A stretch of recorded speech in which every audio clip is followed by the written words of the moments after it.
Boa noite, gente. Graça e paz seja com vocês. É uma alegria estar atendendo, o convite, Pastor Peter, e estar junto com vocês neste momento. Muito obrigado, é um privilégio. E estar junto com vocês louvando o Senhor. Quem gosta de louvar o Senhor? Quem já foi muito abençoado. Mas muito, muito abençoado. Que não cabe mais nada. Ah, não. Quantos creem que Deus tem muito mais para a tua vida? Eu quero compartilhar com vocês hoje, essa noite, algo muito importante. Mas eu quero também agradecer ao Senhor pelas bênçãos que Ele tem feito e dado na minha vida. E a maior bênção depois da salvação está sentada ali, ó. Aquela princesa ali, chama-se minha esposa. ela tem me aguentado esse tempo todo, né? Em março, daqui 4 meses, nós vamos completar 62 anos de casado. Graças a Deus. É uma bênção, né? E eu louvo a Deus. E ela tem me aguentado esse tempo todo, né? E quando nós nos casamos, me lembro que a gente era bem jovem, né? Mas recebemos uma palavra profética de uma pessoa que estava presente. E essa palavra era assim: quando um de vocês estiver cansado e caindo, o outro estaria ao lado para já levantar. E mais para frente, quando o outro estiver cansado e caindo, aquele outro que já foi levantado vai levantar. E eu tenho visto isso acontecer na nossa vida. No decorrer deste tempo todo, ela tem me sustentado e Deus tem nos abençoado. E Deus nos deu 5 filhos. E uma bênção. O Peter conhece, acho que todos eles, né? A irmã também, talvez, uma boa parte. E eu creio que nós louvamos a Deus pelos nossos 5 filhos. Todos eles são pastores hoje. 3 filhas e 2 filhos. Estão servindo ao Senhor. E eles têm seus filhos. Temos 15 netos. E dos 15 netos, 3 já são pastores também. E tem outros na fila. E temos 9 bisnetos. Nenhum deles é pastor ainda. O bisneto mais velho, eu acho que vai fazer 5 aninhos agora. Então, mas a gente louva a Deus porque Deus tem sido tão fiel. Quantos creem que Deus é fiel e não vai mudar? Isso não muda. Ele tem algo para a tua vida, algo muito importante.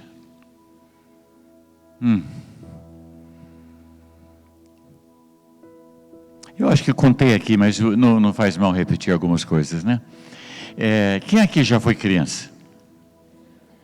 Brincadeira, né? Eu me lembro quando eu tinha 3 aninhos. E criança de 3 anos faz o quê, né? Não sei nem o que eu estava fazendo, brincando de bolinho de gude, alguma coisa. Quando de repente eu me vi num lugar tão gostoso, um ambiente tão legal. E eu percebi a presença de Deus Pai, sentado aqui do lado. Todo mundo estava feliz, todo mundo estava assim, alegre com aquela presença. Mas de repente eu vi ele levantar a mão e apontar assim. E eu sabia que era a meu respeito. Daí me levantei, eu saí. E como se tivesse passado décadas, porque era um piá. Agora estava voltando um homem já crescido. E cheguei de novo com um feixe de trigo no meu ombro. Eu cheguei e coloquei aquele trigo aos pés do Senhor e parou a visão. Eu tinha 3 anos, gente, mas eu não consigo me esquecer disso, porque era Deus que falou comigo. O que Ele quis dizer com isto? Entre outras coisas, Ele estava me chamando para o ministério. Ele, da maneira dele, estava mostrando que Ele tinha um plano para a minha vida. Eu quero dizer para vocês, Deus tem um plano para a tua vida. Deus tem um propósito para você. E talvez você não é piá, talvez você já é grandão. Meu pai entregou a vida de Jesus, ele já era papai. Mas gente, Deus tem um plano para cada um. Viu, pastor Mauro? Deus tem visto a tua fidelidade. Graças a Deus pelos livros, né? Me abençoaram. Mas eu creio uma coisa nesses dias que Deus vai te abençoar. Não sei, já perguntei se o irmão gosta de pesca. Gosta, né? Eu vejo o irmão com outros irmãos junto, pescando. Mas a finalidade não é quem vai pegar mais peixe. Mas eu vejo o irmão discipulando, pegando do tesouro que Deus colocou no teu coração e colocando no coração deles. Com aquele pessoal que reúne com você lá na sua casa, assim, tomando chimarrão, né?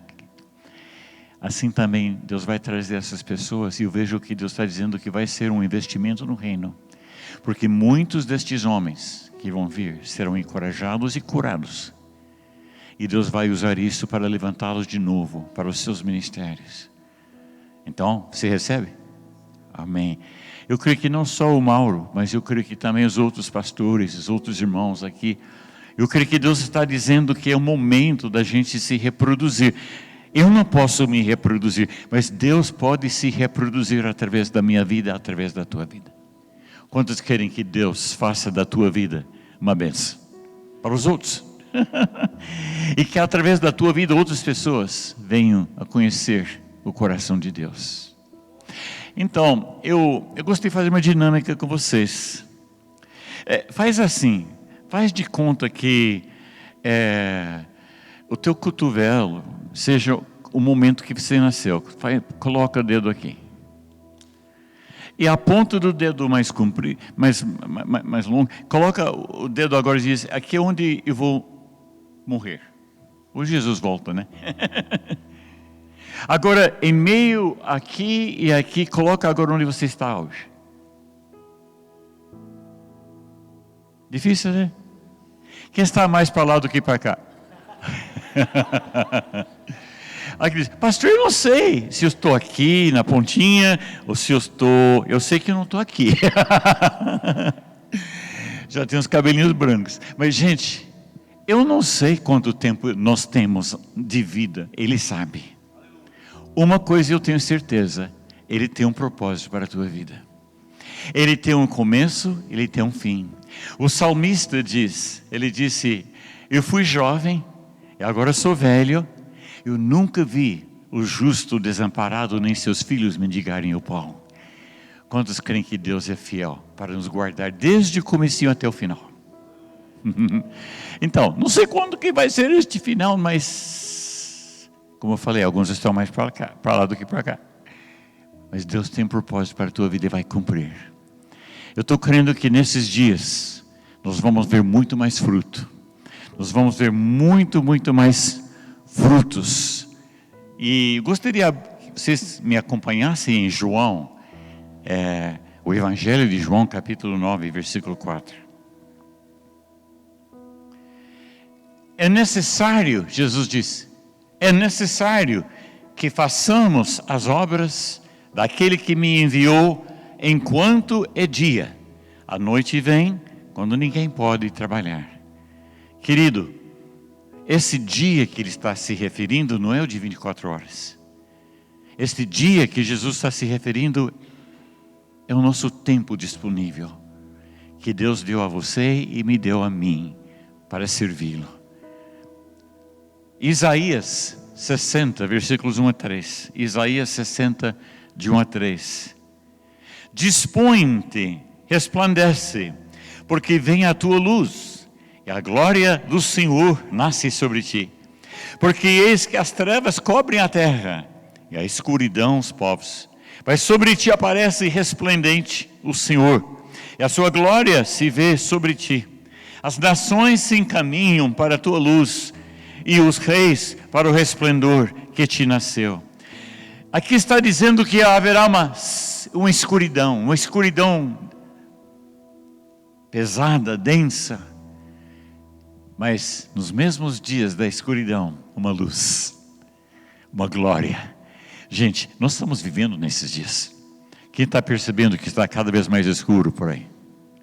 A coisa não está bonita, mas em meio a tudo isso, a luz está chegando, a glória. E o profeta diz que a glória da última casa vai ser maior do que da primeira. Aquela glória quando Jesus andou sobre a terra e os primeiros discípulos, a igreja no seu início tinha muita glória, ao ponto que quando Pedro andava pelas calçadas, traziam os enfermos e eram curados, só pela sombra dele passou por cima.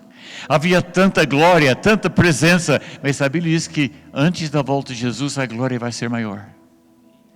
Estamos em dias que a glória do Senhor vai ser tremenda. Vai ficar mais escuro? Vai. A coisa vai. Eu tinha um amigo meu que já está na glória, né, pastor Francisco. Ele sempre dizia: tenho notícias para vocês, as coisas vão piorar. Se lembra dele falar isso? Gente, eu tenho notícias para você. Também a bênção vai crescer. A glória do Senhor está chegando. E então eu queria compartilhar com vocês, mais ou menos hoje, o seguinte: Deus é fiel. Então, se Ele é fiel, complete seu chamado. Diga para o seu vizinho: complete seu chamado. Porque Deus é fiel. A igreja tem um chamado. A igreja tem um chamado de brilhar a glória de Deus. A igreja tem um chamado, e cada um de nós temos um chamado, porque fazemos parte da igreja. Então, para isso, nós temos que olhar em duas direções. Nós temos que olhar para trás e olhar para frente. Eu vou explicar. Nós temos dois referenciais.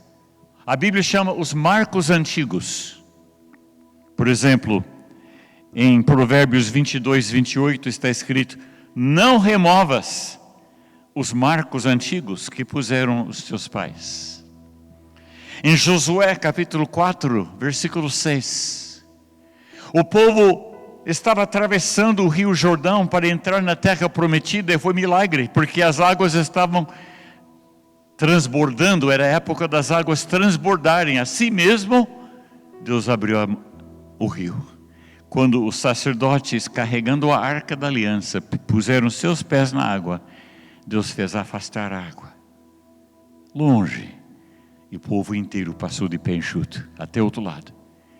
Mas quando isso aconteceu, Deus disse para Josué: Josué, pega umas pedras do meio do leito do rio, pedras grandes, e um homem de cada uma das tribos, 12 tribos, um homem de cada 12 homens, então, pega uma pedra daquela bem grandona e carrega para fora do rio e coloca por lado de lá, na terra prometida, e faz um monumento com aquelas 12 pedras. Então, ele obedeceu e diz assim: elas serão um monumento entre vocês. No futuro, os seus filhos perguntarão: o que significam estas pedras? E os pais vão dizer: estas pedras significam o seguinte: Deus nos tirou do Egito. As pragas vieram, mas Deus nos guardou. O anjo da morte passou por cima, mas não entrou em nossas casas, porque tinha o sangue do cordeiro na porta. Deus nos tirou com mão forte e nós saímos todos, graças a Deus. E quando chegamos no Mar Vermelho e Faraó vinha atrás com seu exército, Deus abriu o mar e nós passamos de pé enxuto. Depois Deus fechou o mar sobre o exército de Faraó e morreram afogados. Deus nos levou pelo deserto, maná caía do céu durante 40 anos, água saía da rocha.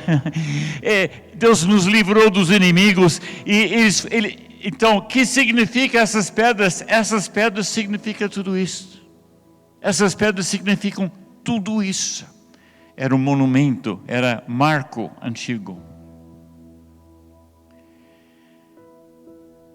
A Bíblia diz em 1 Samuel 7, de 10 a 14: enquanto Samuel oferecia o holocausto, os filisteus chegaram à peleja contra Israel. Mas trovejou o Senhor aquele dia com grande estampido sobre os filisteus, e os aterrou de tal modo que foram derrotados diante dos filhos de Israel. Saindo de Mispa, os homens de Israel perseguiram os filisteus e os derrotaram até abaixo de Bet-car. Tomou então Samuel uma pedra e a pôs entre Mispa e Sem, e lhe chamou Ebenezer, e disse: até aqui nos ajudou o Senhor. As cidades que os filisteus haviam tomado a Israel foram lhe restituídas. Gente, Samuel levantou aquela pedra, chamou de Ebenezer. Até aqui aquela pedra virou um marco antigo. Havia muitos marcos antigos. Vamos ver alguns homens. Abraão, por exemplo. Cada um pouquinho Deus falava com ele. E de repente um dia Deus falou com ele. Deus nunca tinha falado com ele. Ele não conhecia Deus. Ele morava no meio de um povo idólatra. Mas Deus falou com ele. Abraão. Depois Deus diz: sai da tua terra, da casa da tua parentela, e vai para uma terra que eu vou te mostrar. Imagina Abraão chegando em casa, falando com a sua esposa Sara. Ele diz: bem, arruma as malas que nós vamos viajar.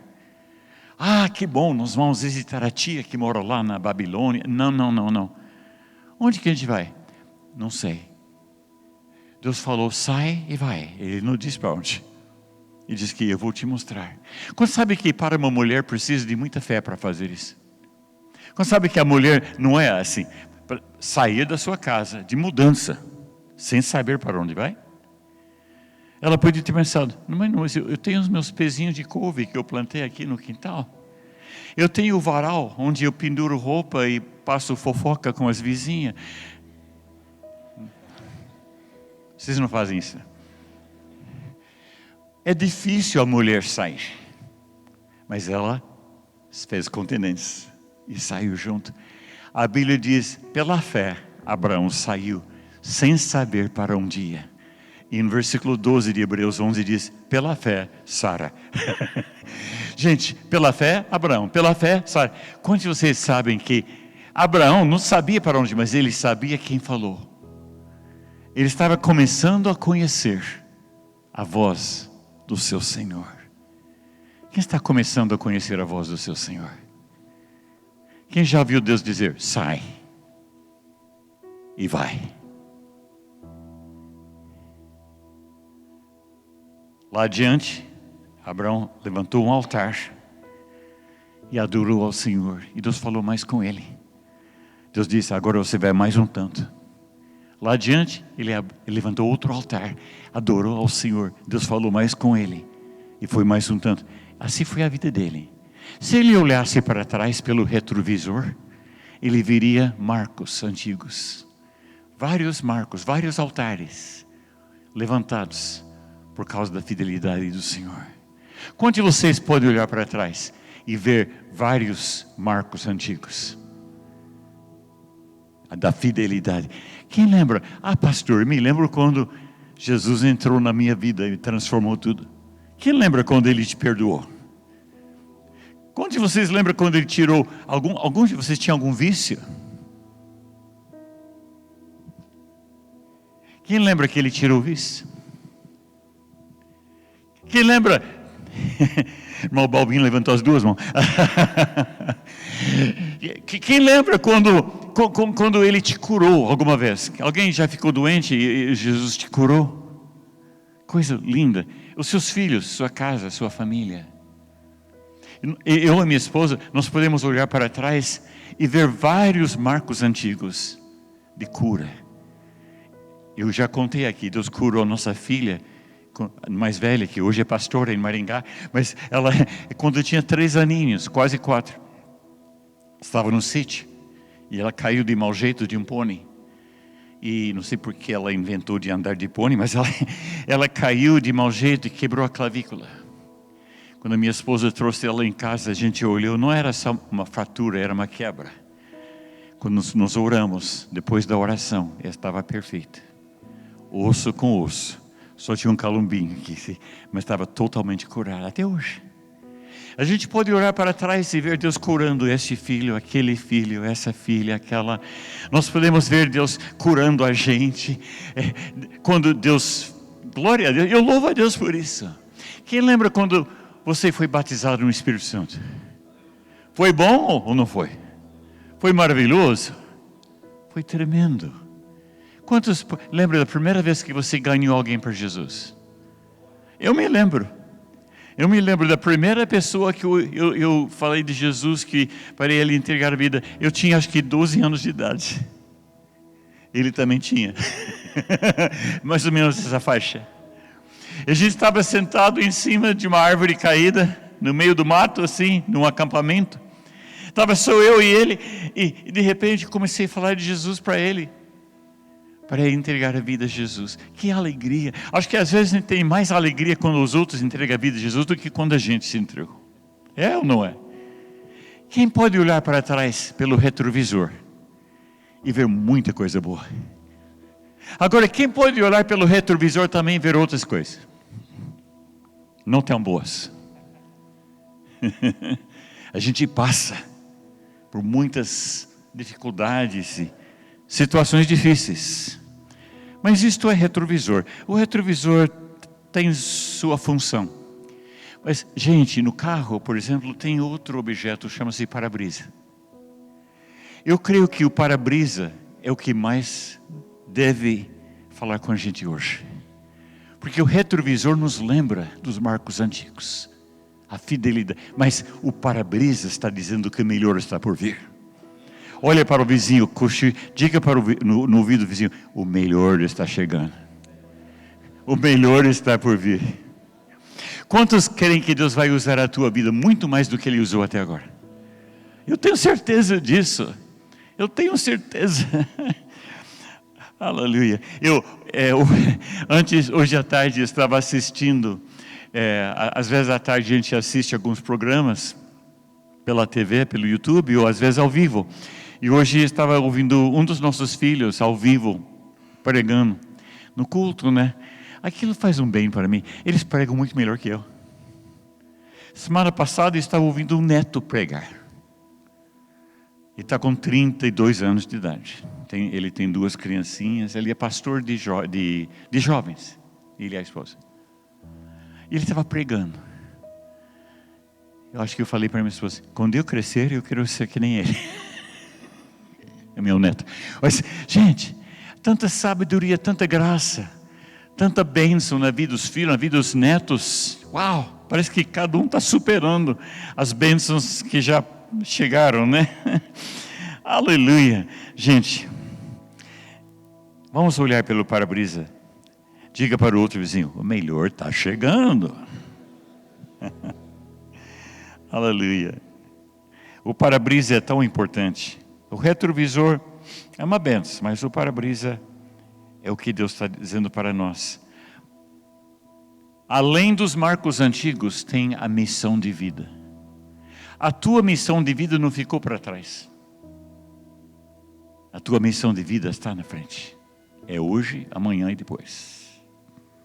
João 15, versículo 16. João 15, 16. Jesus disse: não foram vocês que me escolheram. Pelo contrário, eu os escolhi e os designei para que vão e deem fruto. E o fruto de vocês permaneça, a fim de que tudo que pedirem ao Pai em meu nome, Ele lhes conceda. Jesus está dizendo, vocês não me escolheram, eu que escolhi vocês, porque tem um plano para a tua vida. Quantos creem que Deus tem um plano para a tua vida? Deus tinha para mim, eu não sabia nada disso, eu tinha 3 aninhos, eu não uso essas palavras, mas eu entendi, Ele tinha um plano para a minha vida. Faz assim no ombro do vizinho. Diga, Deus tem um plano para a tua vida também. Quem recebe, diga amém. Em João capítulo 21, versículo 21, 20. Jesus disse assim, como o Pai me enviou, eu os envio. O plano do Senhor, a missão de vida, para você e para mim, é uma continuação da missão de Jesus. Paulo, em Atos 26, 19, falando para o rei Agripa, ele disse, ó rei Agripa, eu não fui desobediente à visão celestial. Em outras palavras, ele está dizendo, eu estou cumprindo a missão. Eu estou cumprindo a visão. Em Filipenses 3, 12 a 14, Paulo disse, não que eu já tenha recebido isso, ou que já tenho obtido a perfeição, mas eu prossigo para conquistar aquilo para o que também fui conquistado por Cristo Jesus. Irmãos, quanto a mim, não julgo havê-lo alcançado, mas uma coisa faço, esquecendo-me das coisas que ficam para trás e avançando para as que estão diante de mim, prossigo para o alvo, para o prêmio da soberana vocação de Deus em Cristo Jesus. Essa palavra esquecendo-me não quer dizer tirar de memória ou amnésia. Essa palavra no grego significa não valorizar, não mais me preocupar. Que às vezes a gente está olhando no retrovisor, se preocupando. Paulo diz, não, as coisas que para trás ficam para trás. Mas eu estou avançando, eu prossigo para o prêmio. Quem está prosseguindo? E diz, pastor, eu vou prosseguir. Como é bom saber que Deus nos renova, né? Quem já sentiu o renovo do Senhor? Agora, quem já se sentiu acabando, se acabando, caindo aos pedaços? Gente, a gente sente de tudo, né? Mas isto não muda o propósito de Deus. Ele é um Deus de renovo. Ele é um Deus que renova. Lá no Salmo 103, ele diz que Ele perdoa todas as nossas iniquidades, Ele sara todas as nossas enfermidades, Ele nos redime da cova, Ele renova a nossa juventude como da águia. Uau! Quantos creem que Ele pode te renovar? E Isaías 40:31 diz que os que esperam no Senhor renovarão as suas forças, subirão com asas, como águias, correrão, não se cansarão, caminharão e não se fadigarão. Glória a Deus. Então, gente, o para-brisa é onde devemos hoje focar. E Paulo diz também, ele diz em Filipenses 1:6, ele disse, estou plenamente certo de que aquele que começou boa obra em vós, há de completá-la até o dia de Cristo Jesus. Se Ele começou, Ele vai concluir.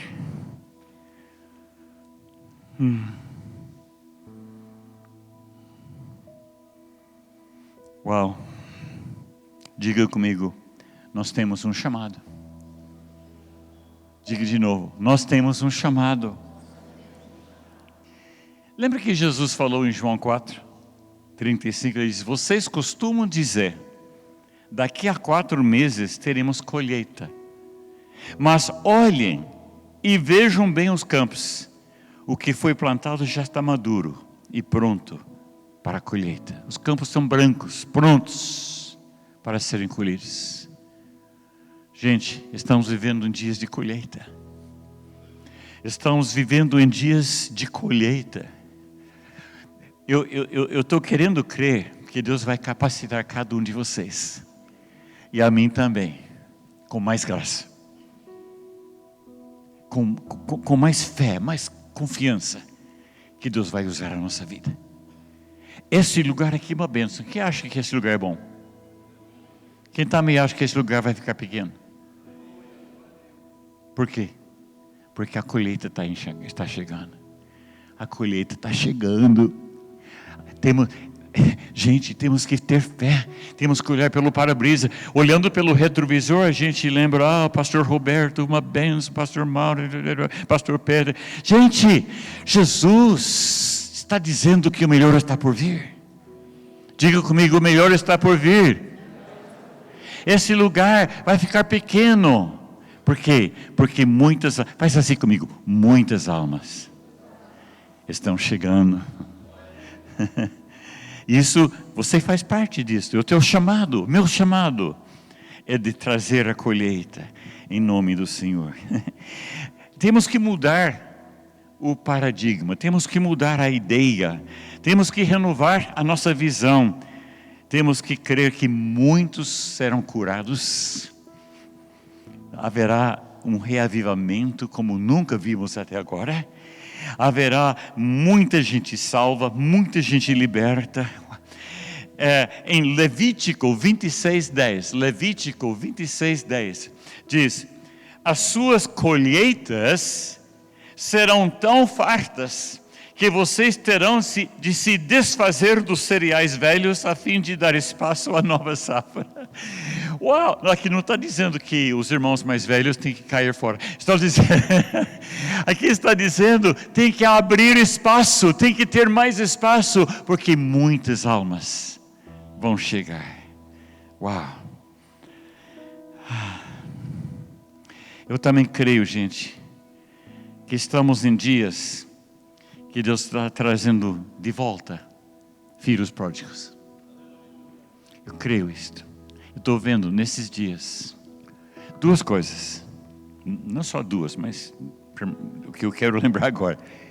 Uma das coisas que estou lembrando é que estamos em dias do filho pródigo voltar para casa. É verdade. O pai está esperando.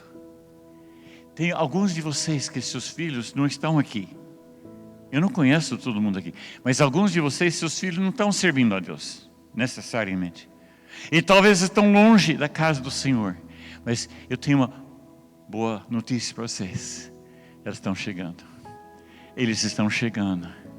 Eles vão voltar para casa. Eles vão voltar para casa, que nem o filho pródigo. Esfarrapado, talvez sujo, não tem mais grana, está voltando para casa. Voltou a pedir emprego do pai dele, né? Mas antes de pedir emprego, o pai dele cortou a conversa e disse: este meu filho estava perdido, foi achado. Estava morto e reviveu. Estou vendo toda uma geração voltando. Eles estão voltando, gente. E outra coisa que estou vendo Deus levantar um exército de jovens, de crianças, de adolescentes e de jovens. Não que Deus não vá usar as pessoas com mais idade. Estou dizendo que Deus está levantando um novo exército, com a turma mais jovem, até criança. A Bíblia diz que as crianças não vão ter medo de falar com o inimigo na porta. E que da boca das crianças Deus suscita perfeito louvor. A Bíblia diz que as crianças pequenas vão fazer o inimigo virar e correr. Por causa da criança? Não. Por causa da presença do Espírito Santo na vida da criança. Por causa da graça de Deus que está na criança. Deus está levantando toda uma geração ungida. E essa geração é de crianças, adolescentes e jovens. E nós vivemos em dias que os jovens estão se perdendo, entre aspas. Alguns jovens estão, muitos estão, mas eu quero dizer que muitos estão vindo a Jesus.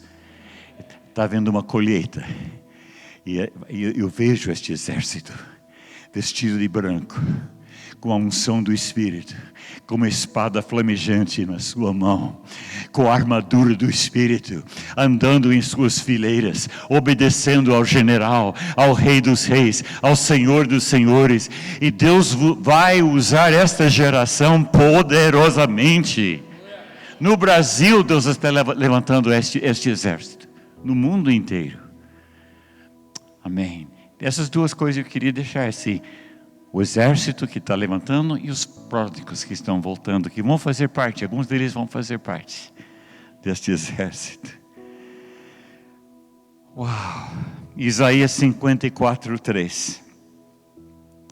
Aquele que é capaz, pois logo você transbordará para todos os lados. Os seus descendentes ocuparão outras nações e povoaram as cidades arruinadas. Deus está dizendo: olhe pelo para-brisa, a coisa vai melhorar. A igreja brasileira já foi chamada de celeiro de missões, mas acho que o que foi até agora é apenas um pingo no balde. O que Deus vai fazer, a gente não tem ideia. Diga comigo: o melhor está por vir. Último versículo, Efésios 3:20. Aquele que é capaz de fazer infinitamente mais do que tudo que pedimos ou pensamos, de acordo com o seu poder que atua em nós. Feche seus olhos comigo. Fechem seus olhos comigo, querido. Pela fé, com seus olhos fechados, dá uma olhadinha para trás, pelo retrovisor. Lembra aquelas marcas antigas, coisas tremendas que Deus fez na sua vida. Agora, pela fé, com seus olhos fechados, porque o nosso para-brisa não tem nada a ver com esses olhos naturais, tem que ver com os olhos da fé. Pela fé, começa a olhar para frente. Pela fé, começa a olhar para frente. E no seu coração, começa a ouvir Deus e dizer: Senhor, me ajuda a ver. Me ajuda a ver o que o Senhor vai fazer. Quero te perguntar, com seus olhos fechados, como está teu coração? Como está hoje o teu coração? Como está a tua visão? Muito para trás ou lembrando do para-brisa de vez em quando?